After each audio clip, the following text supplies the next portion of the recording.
नमस्कार दर्शकों, आज मैं पुनः आपके बीच उपस्थित हुआ हूं और हमारे बीच उपस्थित हुए हैं डॉक्टर कुमार नीरज जी। रेडियो से 90.4 FM को बहुत बहुत स्वागत है। तो दर्शकों, आज हम जिस मुद्दे पर बातचीत कर रहे हैं वो है निजीकरण। आजकल गवर्नमेंट चाह रही है कि हर चीज का निजीकरण हो। इसी विषय पर आज डॉक्टर साहब बातचीत करेंगे। क्या ये उचित है कि मतलब हर चीज प्राइवेट हाथों में दे दिया जाए? अगर हम एग्जाम्पल के लिए रेलवे को लेते हैं, तो अगर रेलवे को आप ट्रेवल करने का एक जरिया समझते हैं, आप उससे होने वाली ट्रेवलिंग का लाभ लेते हैं, तो आप देखेंगे प्राइवेटाइजेशन से आपको मिलने वाली सर्विसेज अच्छी हो जाएंगी। जैसे साफ सफाई बेहतर रहेगा, ट्रेन लेट कम होंगे, टिकट्स बुक करना इजी हो जाएगा, तो सुविधाएं बेहतर हो जाएंगी प्राइवेटाइज होने से। डिपेंड करता है कि आप किस फ्रेम से देख रहे हैं। अगर आप रेलवे को इस दृष्टिकोण से देख रहे हैं कि आप उसमें जॉब करते हैं या आप उसमें जॉब लेना चाहते हैं, तो फिर ऐसे में आप प्राइवेटाइजेशन को आप विरोध करेंगे। वहाँ क्या होगा कि आपको वहाँ परफॉर्मेंस देना होगा, आपको रिजल्ट देने होंगे, जॉब की सिक्योरिटी नहीं होगी, उसका असेसमेंट होगा कि आपने क्या आउटपुट दिया।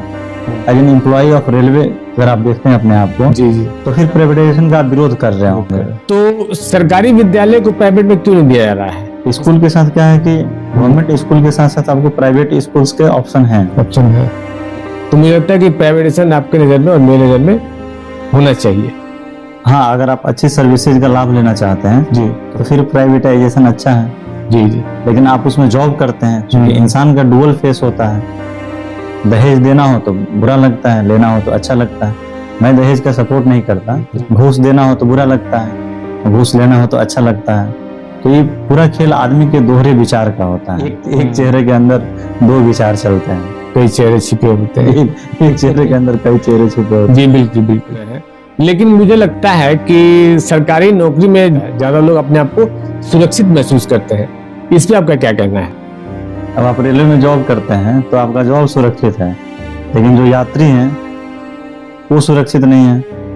उनको ट्रेन मिलेगी नहीं मिलेगी, देर होगी, टाइमली होगी, साफ सफाई होगा, साफ सफाई नहीं होगा, उनकी सुविधाएं सुरक्षित नहीं है, बस आपका जॉब सुरक्षित है। जिनके पैसे से आपको सैलरी मिलती है वो असुरक्षित हो जाए, ये भी तो जायज नहीं है। नहीं, बिल्कुल सही बात है। कोई भी जो इंस्टीट्यूशन जिसके गवर्नमेंट और प्राइवेटाइजेशन की हम लोग बात कर रहे हैं जी, तो बेसिकली वो बना है सर्विस देने के लिए। और ऑफ कोर्स जब प्राइवेटाइज होती है तो सर्विस बेहतर हो जाती है। लेकिन एक आम आदमी क्या सोचता है कि वो मेरे एम्प्लॉयमेंट के लिए है, कि मुझे जॉब लग सके। आप जॉब करके क्या करेंगे जब उससे किसी को सर्विस नहीं मिलेगी? सर्विस नहीं मिलेगी। बैंक में आपकी नौकरी महत्वपूर्ण नहीं है, महत्वपूर्ण है कि सर्विसेज कि जो उसके कस्टमर हैं उसको अच्छी सर्विस मिले। उसको अगर प्राइवेटाइज होने से अच्छी सर्विस मिल रही है तो प्राइवेटाइजेशन इज बेस्ट। तो ऐसा क्यों हो रहा है कि लोग सरकारी नौकरी के पीछे पूरा दौड़ रहे हैं? अच्छा, जो प्राइवेट जॉब करते हैं या जो गवर्नमेंट जॉब करते हैं, दोनों तो हैं भारत के ही नागरिक। दोनों के जॉब में, दोनों के सैलरी में और दोनों के जॉब सिक्योरिटी में आप देखिए ना कितना डिफरेंस है।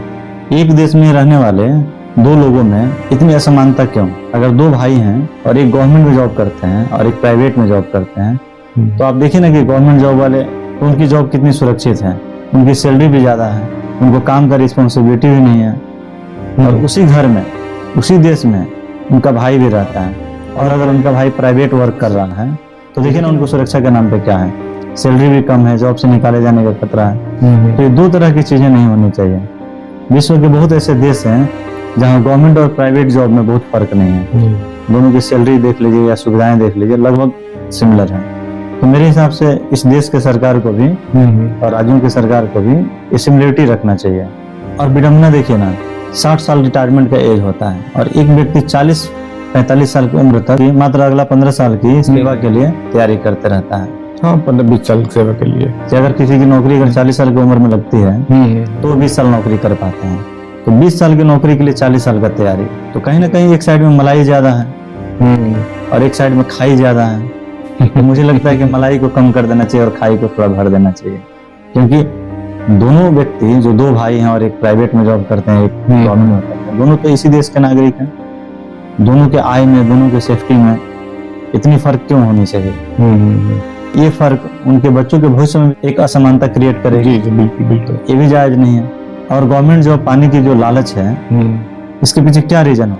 ये नहीं कि सैलरी ज्यादा है, काम करें ना करें सैलरी आती रहेगी, कुछ अलग से घूस आ जाए तो और भी अच्छा है, काम ना भी करे तो कोई निकालने वाला नहीं है, मनमानी करेंगे, जैसा जितना बुरा व्यवहार कर सकते हैं उतना बुरा व्यवहार कर सकते हैं। और इसके लिए देखिए, अगर मन में लालच नहीं हो तो एक आदमी 40 साल की उम्र तक गवर्नमेंट जॉब की क्यों तैयारी करे, या 25 साल की उम्र में कोई भी जॉब पकड़ ले, प्राइवेट जॉब पकड़ ले। बैंकिंग सेक्टर की बात करें अगर हम लोग, बहुत सारे बैंक ऐसे हैं कि जहाँ पर आप दिन भर अपना काम धाम छोड़ के दिन भर लगे रहिए बैंक में, आपका कोई काम नहीं होने वाला है और समय बर्बाद हुआ और एम्प्लॉय भी भरे पड़े हुए हैं। वहाँ पे जूता रगड़ते रहिए, काम नहीं होगा, दिन भर लग जाएगा काम करने में।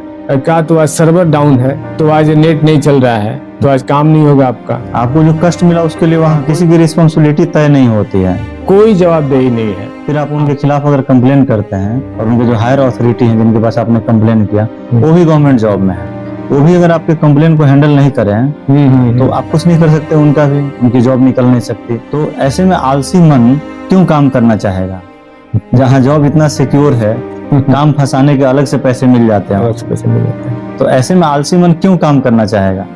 सुबह से शाम तक आप जिन चीजों के यूज करते हैं, सोचिए ना वो सारी चीजें अगर गवर्नमेंट के अंडर में आती हैं तो क्या होता है। पता चला कि आप 3 महीने से ब्रश और पेस्ट के लिए आप फाइल आपका बढ़ा हुआ है, आपके चप्पल टूट गए हैं, आप बिना चप्पल के धूप में जा रहे हैं, किस लिए, तो आपका चप्पल इशू नहीं हो पा रहा है गवर्नमेंट की तरफ से, और आप बिना चप्पल के नंगे पांव आप दौड़ रहे हैं ऑफिस से ऑफिस, क्या तो फाइल बढ़ रहा है, फाइल बढ़ रहा है।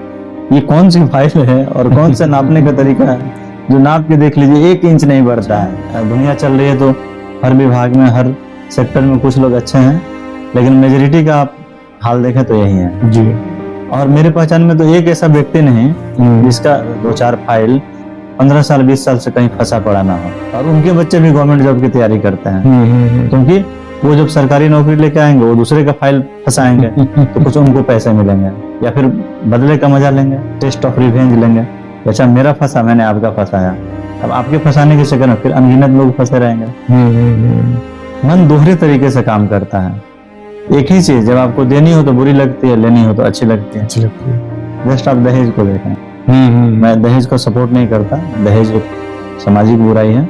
अगर आप प्रैक्टिकली देखें तो दहेज देना बुरा लगता है और लेना अच्छा लगता है। मैं किसी भी तरीके से दहेज का सपोर्ट नहीं करता, जी जी बिल्कुल, यह एक सामाजिक बुराई है, इसको खत्म होना चाहिए, लेकिन वो थ्योरीज है। अगर प्रैक्टिकलिटी आप देखें तो दहेज मिट्टी है, यही मानव स्वभाव है। मानव स्वभाव का दोहरा चरित्र वहां पे भी है, जब दहेज लेने और देने का होता है वही मानव का दोहरा चरित्र है। जब रेलवे से जाना होता है लगता है कि काश मुझे अच्छी सर्विस मिलती है, जब उसमें मुझे वर्क करना होता है तो लगता है काश मुझे काम नहीं करना पड़ता। ये पूरा खेल मानव के दोहरे चरित्र का है। इसका समाधान तभी हो सकता है जब हमारे अंदर ईमानदारी आए, काम करने की इच्छा आए, हमें अपने काम से प्रेम हो जाए। तो जैसा कि आपने सुना भी, डॉक्टर साहब ने क्या कहा कि निजीकरण होने से काफी सुविधाएं बढ़ जाएंगी। तो अभी आपने देखा डॉक्टर कुमार नीरज ने क्या कहा। जी मधु जी, बहुत शुक्रिया, आपने अपने स्टूडियो में मुझे इनवाइट किया, और मैं चाहता हूं कि दर्शक इस पर अपनी राय रखें। बहुत सारे ऐसे सरकारी सेवा में भी लोग हैं जो इतने ईमानदार हैं जिनकी जितनी तारीफ की जाए कम है। मेरे जिंदगी में भी 1-2 लोगों से सामना हुआ है जो बहुत ईमानदार हैं, लेकिन मेजोरिटी की कहानी बहुत अच्छी नहीं है। दर्शक कमेंट में अपनी राय दें, सरकारीकरण और प्राइवेटाइजेशन पे अपनी क्या राय रखते हैं।